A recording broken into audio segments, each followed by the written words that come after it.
sort of my new role with the transformation group. And I guess I'll start with kind of how did we get here?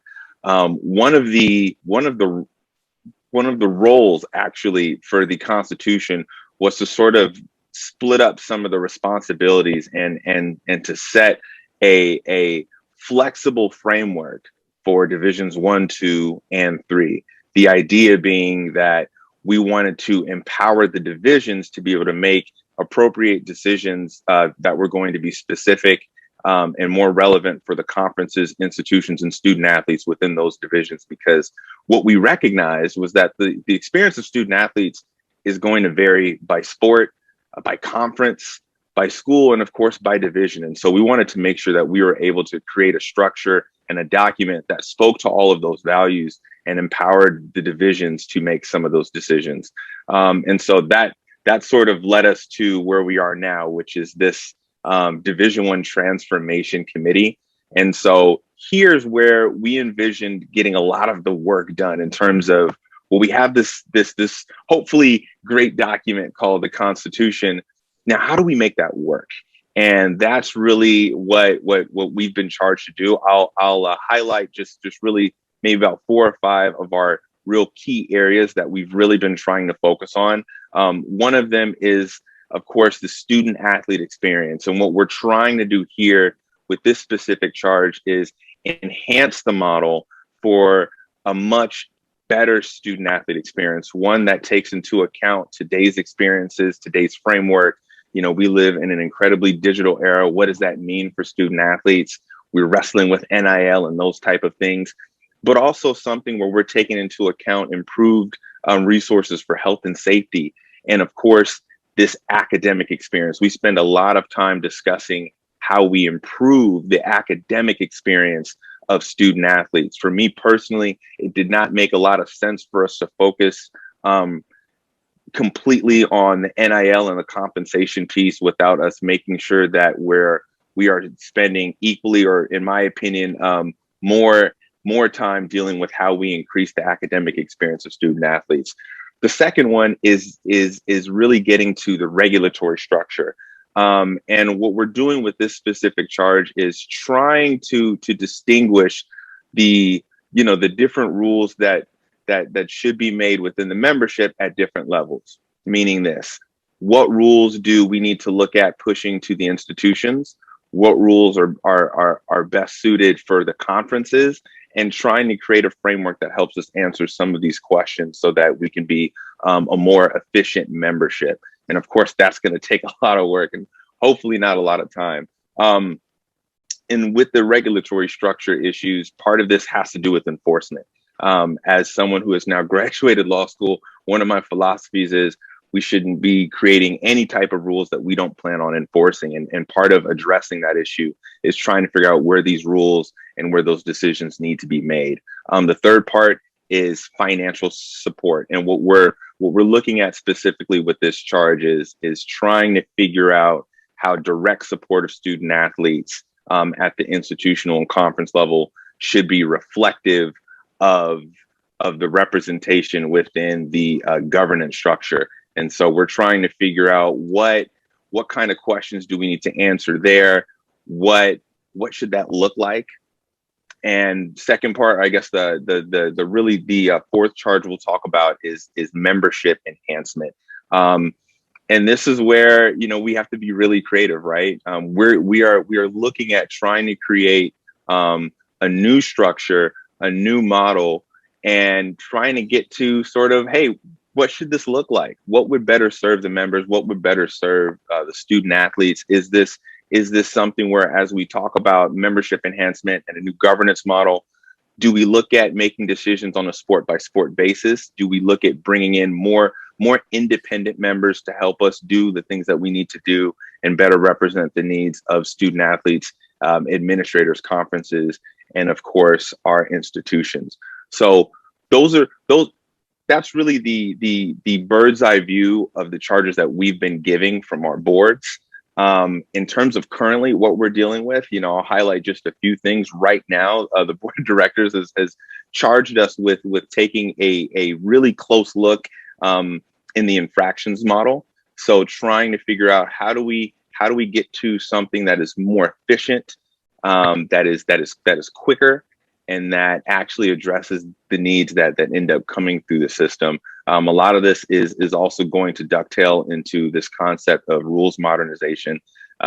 Just like with the Constitution, I think initially we were dealing with a 40 plus page document that we whittled down to about 10 or 20 pages.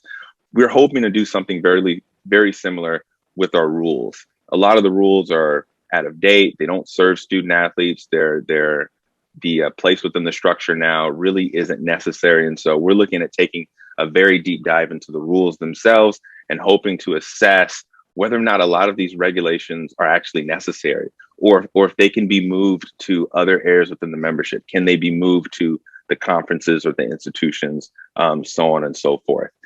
And I'll say this, and then I'll hopefully be able to open it up for questions as I'm sure all of you have them. We have to understand that all of what we're doing, both with the Constitution and of course with the Transformation Committee now as it relates to Division I, all of our decisions are really guided by not just Alston, but that Section 1 of the Sherman Act, which is where we see a lot of the antitrust issues. We are, as we're hoping to answer some of these questions about, the student athlete experience and a revised regulatory structure and a better governance model.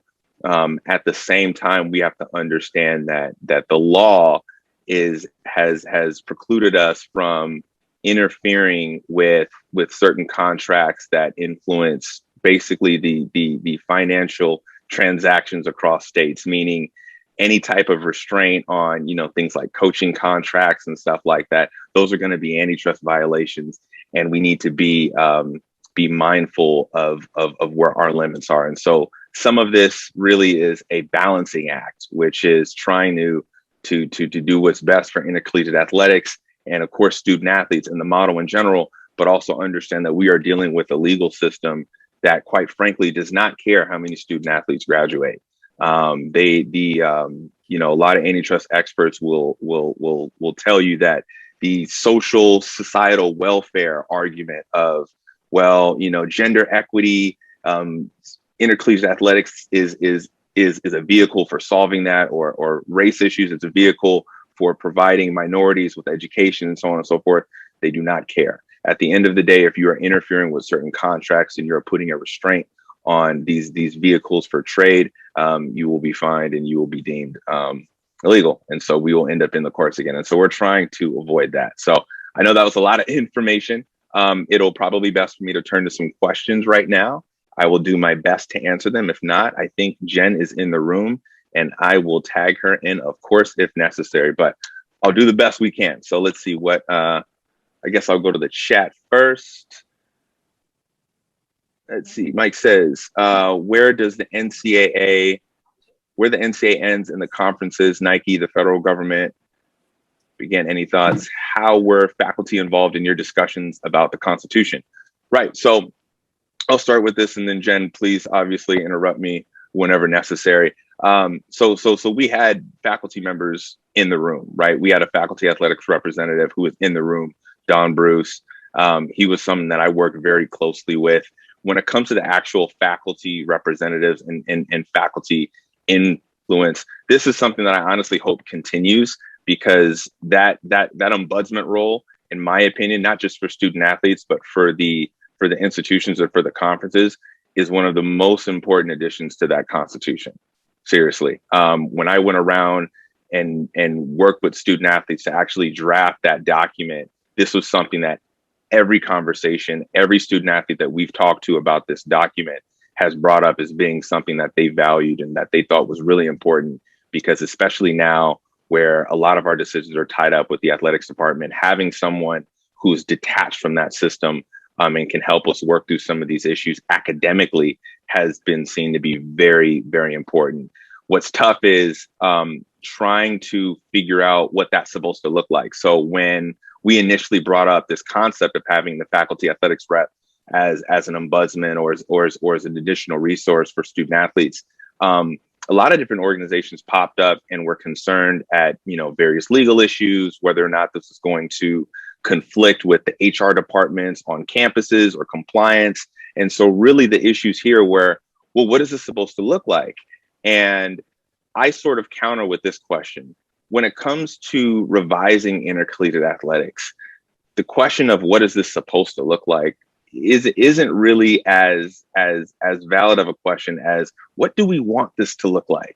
That's what's important. We have flexibility and autonomy to create the structure that is going to better serve student athletes and is going to better serve the membership and their academic interests. So for me, it's less of what is this supposed to look like and more of what do we want this to look like. And so right now, when it comes to faculty, we're working with the with FARA, with D1 FARA, and trying to figure out what would work for faculty athletic reps and what are our limits in trying to figure this out. Jen, did you have anything to add on that one? No, sir. So, Mike, I hope that answered your question a little bit. Please, obviously, if there's follow up, just reach out. Kendall, we have a question here in the room. Go ahead. Yeah. He mentioned he wanted faculty to connect classroom to field system. Exactly what does he mean by that? Kendall, the question is to clarify the statement that you made about faculty connecting to field success. It was early on in your remarks. Yes. So what I was talking about there was, again, getting back to the faculty athletics representatives, that, in that ombudsman role. The success of student athletes is not just on the field, but it's academic. And you can also flip it. It's not just what we're doing in the classroom, it's also what we're doing on the field. And what I was talking about there is a lot of those two worlds, both the academic side and the athletic side, the issues that spring up in those two sectors influence student athlete welfare and student athlete mental health. So our ability to address problems on main campus and the academic side influence our playing ability, influence our mindset when we go onto the field. So it was really more of a general. I'm not planning on faculty getting to the track and doing different things. They obviously can, but my point was that faculty really has an incredibly important role for student athlete success, both off the field and on the field. Thanks, Kendall. We have another question in the room. Go ahead. So my question is about thinking about what truly creates a successful student. We talked about academics, and we talked about athletic success. Sometimes the middle, and he brings is health and safety. So when we think about resources that are available to athletes that help them not only overcome athletic injuries, but also making sure that institutions have medical coverage for all of the spectrum of student athlete health and safety. To me, there are a lot of haves, but there are a whole lot more have-nots that are able to do not only adequate, but beyond adequate job of providing the service. So I'm gonna say that everybody's that's not in this room is not going to benefit from my attempt at summarizing that very good statement of position. But Kendall, let me put it in the form of a question, and then forewarning, I'm coming back to you with a question. So in the form of the question, Kendall, maybe a little bit of insights and background about how the Constitution Committee ended up where it did with the language around appropriate health and safety support for student athletes from an association-wide perspective. And then my forewarning to you is coming back to, as Division I, what are you going to recommend are minimum health and safety standards as a Division I requirement for institutions that should be provided to student athletes? So we'll ask Kendall to give a little bit of perspective, because it evolved, Kendall, right? It evolved from the early thinking to where we ended up. And now, as Kendall has shared with us, we have this opportunity at Division I to say, this is what's expected from Division I institutions by way of health and safety for student athletes. So I want to hear from you what you think those minimum standards are, so that Kendall can represent that when he goes back and sits with his committee colleagues. So Kendall, let's start with you. Yeah, thanks so much, Jen.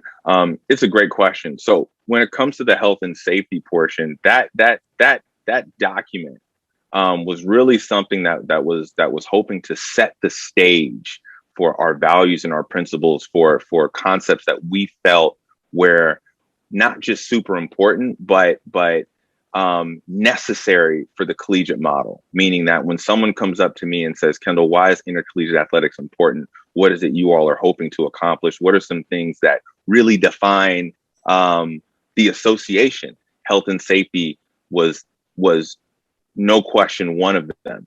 And so when it comes to the discussions leading to how we got to where we were, what we were hoping to do was, again, set the stage so that we were able to communicate how this is important, why it was important, set the stage for that, and then allow for divisions to come back and decide, whether it's divisions 1, 2, or 3, to decide how they want to reflect that. So when Jen talks about what are the minimum standards within the division, that's really what we are getting to, because we recognize that what the University of Alabama is going to be able to offer their student athletes in terms of health and safety is going to be different than the divisions 2 and division 3.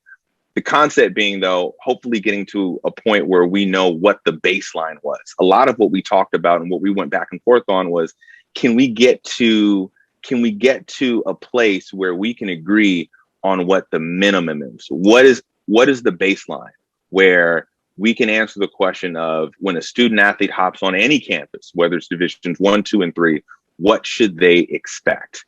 And that was what we were trying to get to in terms of what can we all agree, no matter what, has to be a part of that student athlete experience as it relates to these different things, health and safety being one of them. Thanks, Kendall. So the NATA has something known as the appropriate medical. I'm happy to. We're inviting another guest to the microphone. So give us just a second, those folks that are virtual.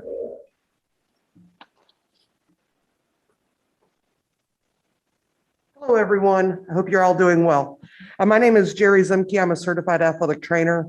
And what I'm about to say is a little bit biased, but here we go. So, Kendall, thanks so much for your expertise in this and the work that you're doing. My advice to you would be the National Athletic Trainers Association, where the NATA has a document that's been around since the early 2000s. It has evolved over time. The name of it is Appropriate Medical Coverage in Intercollegiate Athletics. It applies a formula for size of sport team based on number of participants, number of days traveled, administrative duties, and other duties as assigned.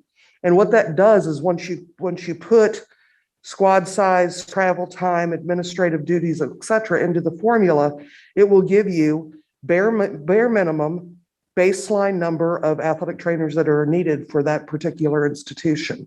So when you think about a baseline, that exists. We have that ready to go for you.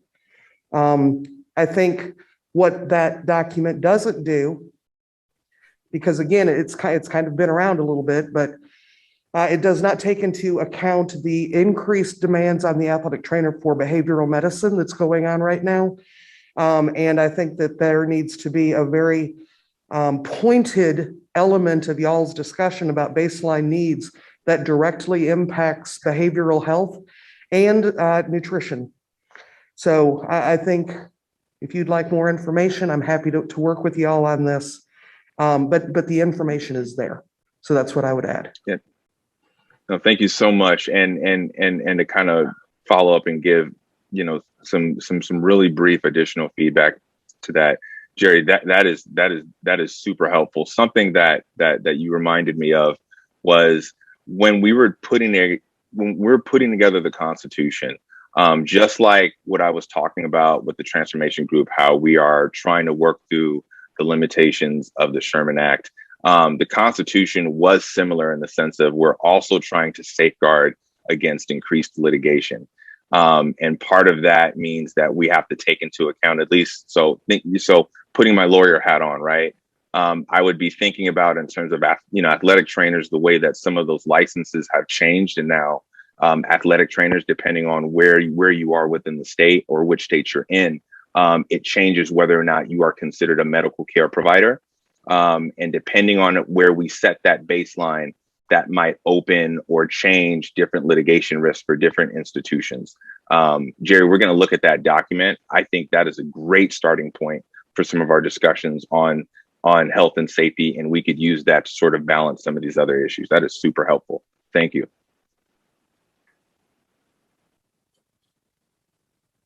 We have a question in the room. Give me a second. I was wondering if the federal legislation comes out, there would be a committee on college under Booker's legislation. How does that interact with the government? Maybe not college athletics.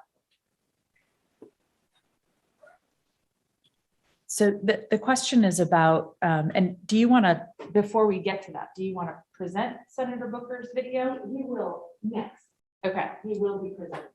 So in Cory Booker's bill, he and his colleagues have a framework of a bill that mentions a committee on college athletics. And the question is, how might that intersect with the NCAA? What would that relationship look like if the federal government had a committee on college athletics? And the association still existed in whether it's its current form or its future form. So Kendall, I don't know if you want to take a shot at that. And if you want to provide an initial response, I can also share a little bit. Yeah, I can comment on that briefly. You know, it's definitely a concept that's been discussed. But I think the prevailing question is, well, what would the role of that committee be?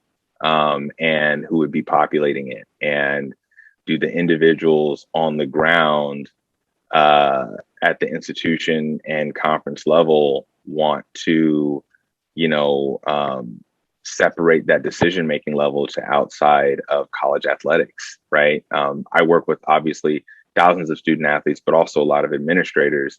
And what happens at the ground level often gets lost the higher up you go. So the concept, the idea of having the federal government, you know, advise or, you know, sort of run areas that are, again, we're not just talking about athletics, we're talking about academics.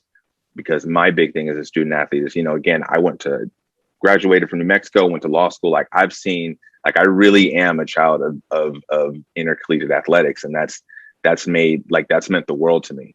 But you're dealing with potentially a group of people who don't see the impact that college athletics has the way that some of you all do as professors and administrators and faculty, right? And so you run the risk of losing that because they're looking at it from maybe the fan or or just the general support hat. And so I like the idea of keeping college athletics in the realm of those subject matter experts and the practitioners, the people that deal with student athletes every day.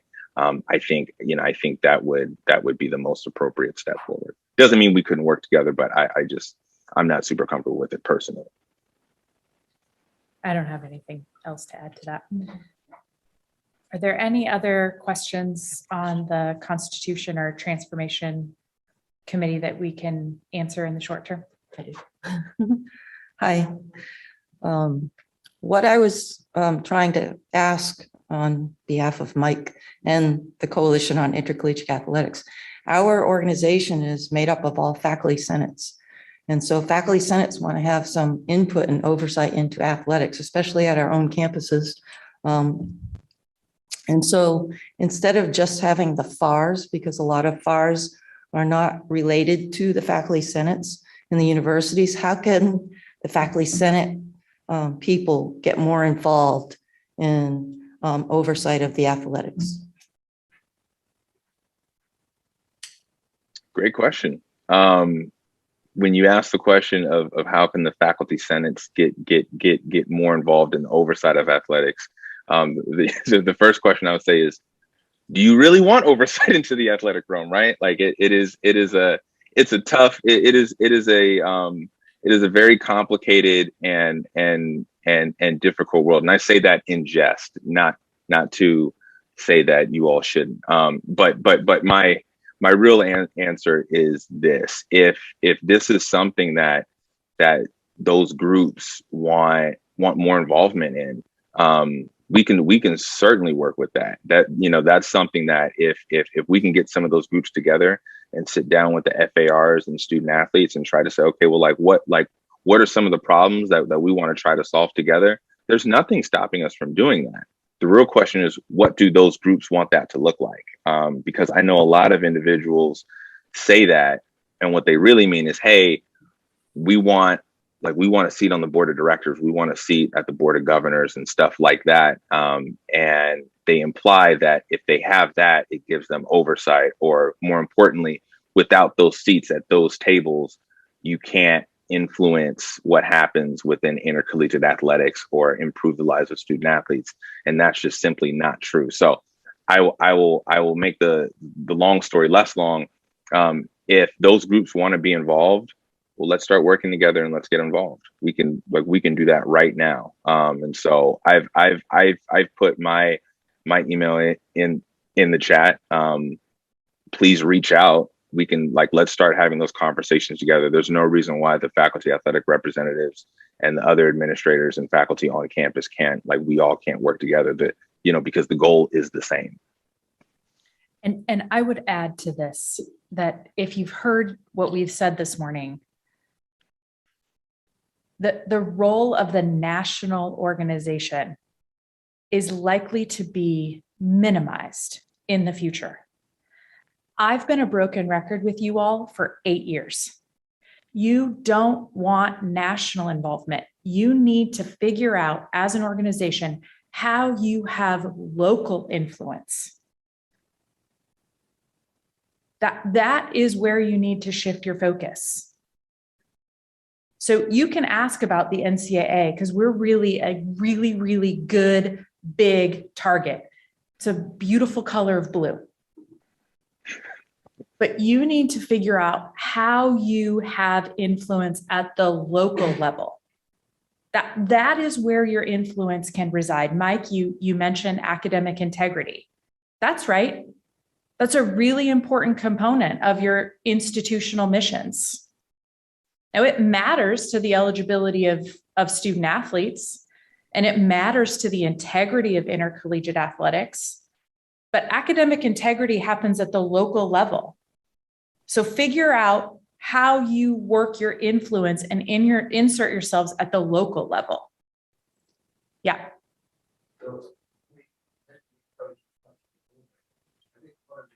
Apples we struggle with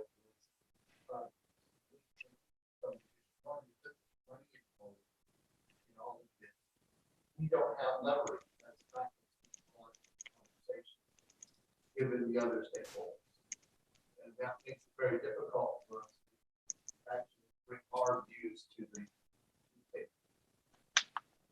So the comment, not unlike what Mike has put into the chat, is that because of the dollars and cents that are involved in some athletic programs, that faculty members lack the leverage necessary to make inroads on campus. Yes. But does the NCAA have any suggestions and areas that we should focus on? So Jen, can I take a quick comment? Yeah. So in our transformation committee group, the last time we met I think we met in person 2 weeks ago. We meet weekly. I forgot to say that. One of the first questions that I asked is, right now the national conversation is about NIL and compensation and antitrust and compensation. It's all about money right now. One of the questions that I asked and that I really challenged the group to deal with is, if we do not find a way to substantially increase the value of that academic experience to student athletes alongside, or at least far above, that of NIL and these other means of compensation, we will lose all of this. So I say all that to say this: the answer to I don't, I couldn't see who asked the question. The answer to that question is we need to find a way to increase the value of academics, because right now the general public is saying, well, pay the kids because they're not being compensated, because to them they're not seeing that value of that educational component. So one of the solutions to that, in my opinion, is how do we make that experience more valuable? If I am blanking on her name, I think it starts with an L. I think she's from Full House. Like how do we capture, right, the academic value that was so amazing that someone had to fake being a student athlete to get into a school, right? Like that's the kind of stuff I am talking about. I want people to one day look at what student athletes get in terms of their academic and educational value and say, Lori, thank you so much, John. I want people to look at that academic value and say, wait, are you crazy? They're getting all of that? And so really for me, I think trying to tackle that question of what are some things we can add to that educational and academic experience and make that ridiculous. Because again, these are the people that are transitioning into society after 4 years. These are your doctors. These are your lawyers. These are your teachers. And so I would like to see that change. And I think that would answer some of these questions. Sorry, Jen. Thanks, Kendall. I have Yeah, a Joe. sort of off this direct topic question. Was the issue of gambling that's becoming a bigger issue as time goes by and states legalize gambling? For example, at my university, they are actually advertising gambling at games. And they have a contract with a gambling company to get money. And so from an academic perspective, I'm worried about the ethical issues associated with that. Like, are student athletes going to gamble on themselves? Or faculty going to pass someone in a class because they bet on this game? So that's a big issue that I think we have to keep in mind. The statement is about sports wagering and the influx of legalized sports wagering, both making it permissible at the national level when the government made the decision it did a few years ago, and then states are now seeing there's value in increasing those budget lines by allowing sports wagering, and the pressure that campus individuals may feel if they're involved in gambling activities. So, you've got the good example of as a faculty member involving themselves in sports wagering. Are they making decisions in their classroom by way of academics in order to effectuate their sports wagering activities? So let me just offer the national perspective. We have a great deal of education that's done for and available. By the way, you all could use it for student athletes and coaches and administrators. It's still impermissible for people who are directly employed in intercollegiate athletics to involve themselves in wagering activities in the sports in which the association conducts a championship. So that remains on the books. I still can't fill out a basketball bracket for money. Someday, not yet. That is still on the books, but I think it's a really good question because there's a great deal of pressure and it's all about money, right? We are all driven by this, capitalistic nature and entrepreneurial spirit and all of those types of things. It's about money. So those educational resources are available, and I would encourage you all to take a look at them and use them if you think it's important in your departments and on your campus, and to be mindful of some of the behaviors, trainers, athletic trainers, be mindful of the behaviors that you might see in people that would note that there may be some activities, some pressures, some things that they're experiencing. Those are all available. I'd really encourage you to use them.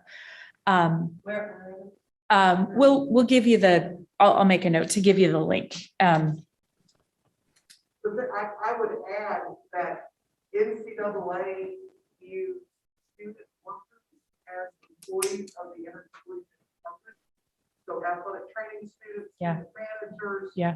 Dietitian students, those are all considered employees and held to the same standard as said employees of the institution, and they are not allowed to gamble regardless of state law. So we just So had a the really, students can do it. there was just a really good point made about the fact that any individual who's employed in the athletic department at any level, including students, are held to the same standard within athletics to be prohibited to engage in sports wagering activities. So just a note for all of you to make sure that you're mindful of that. I will say that what we know is that there are some campus individuals who in the athletic department who might be more likely to engage in sports wagering activities because they might be in entry-level positions. So not to pick on our entry-level sports medicine professionals, but they have a great deal of information about the injuries and health of our student athletes. They may be targeted by people to provide information, right? They're likely making maybe a living wage, maybe, and they have access to information. So those are really the people who, we really need to focus our attention on and make sure that they have what they need, that they understand the risks associated with engaging in these activities, the unhealthy nature of the underworld of these types of activities. But the other way to look at it, and many of you have known me for many years, I'm fairly Pollyanna, right? Rainbows and butterflies. It's above board now.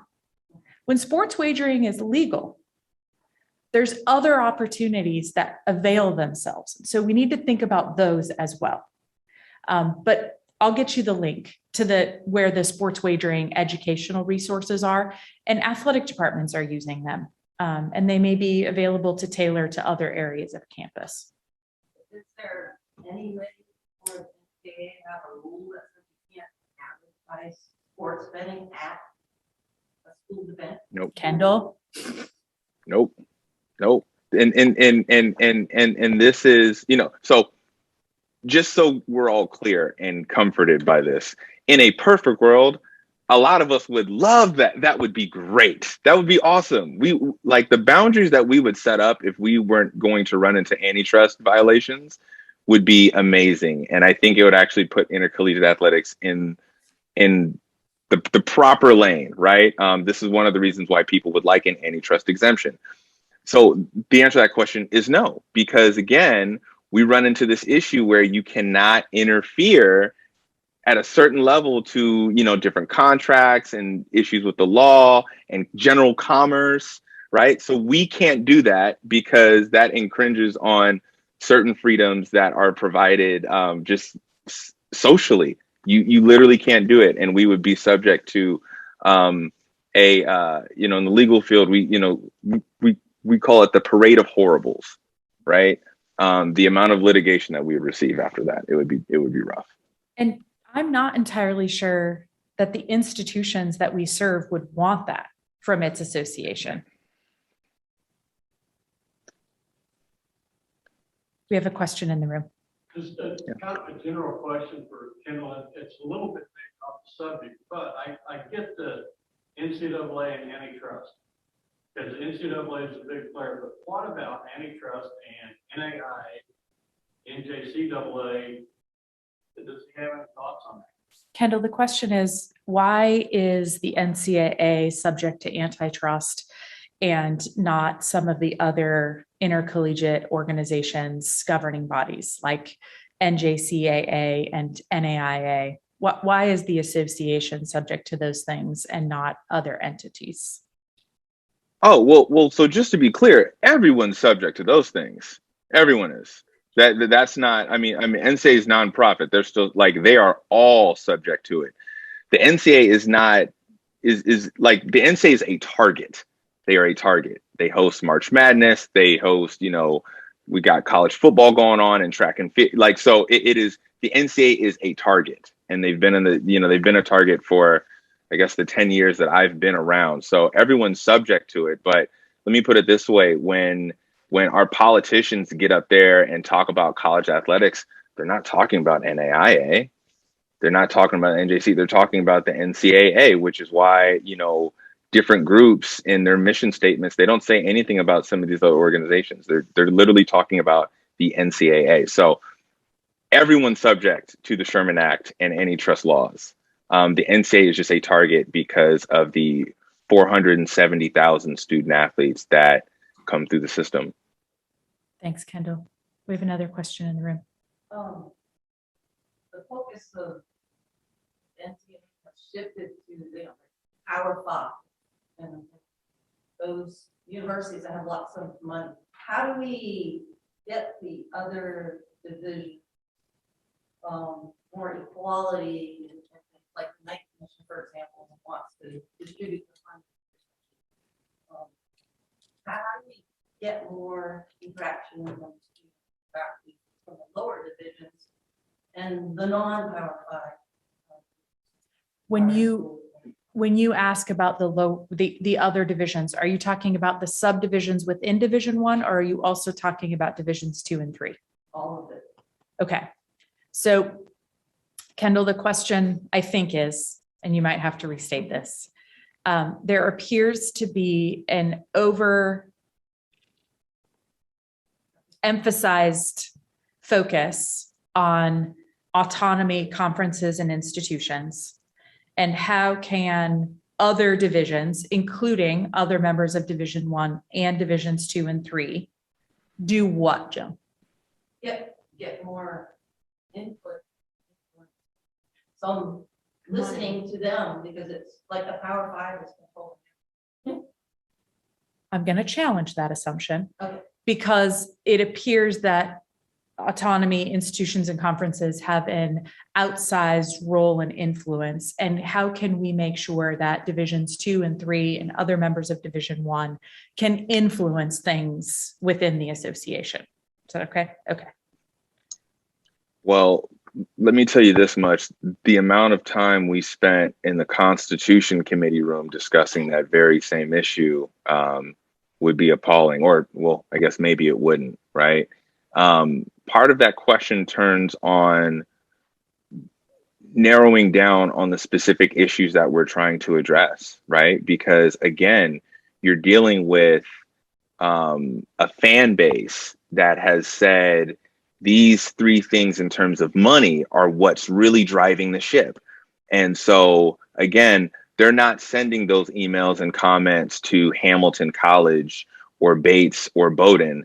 They're sending it to Alabama, to LSU, to Duke, not because those schools, those other schools in different divisions don't have the influence, but because those aren't the schools that the fan base is really seeing as like, hey, their coaches are getting paid millions of dollars. This is a problem.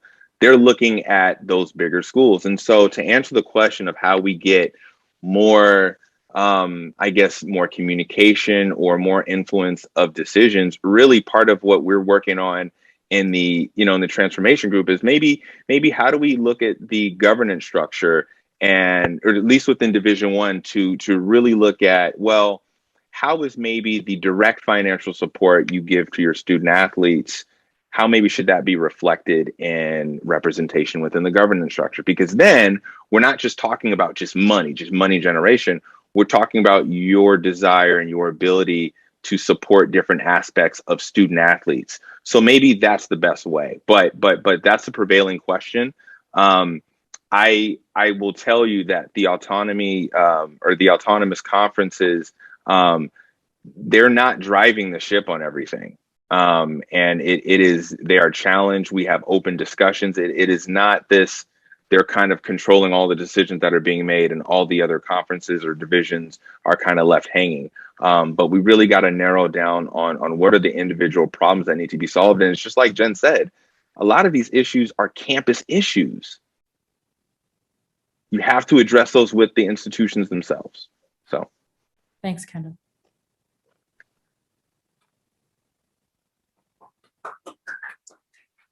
Thank you, Kendall. Thanks. We feel very lucky to have this. Say that again? Is it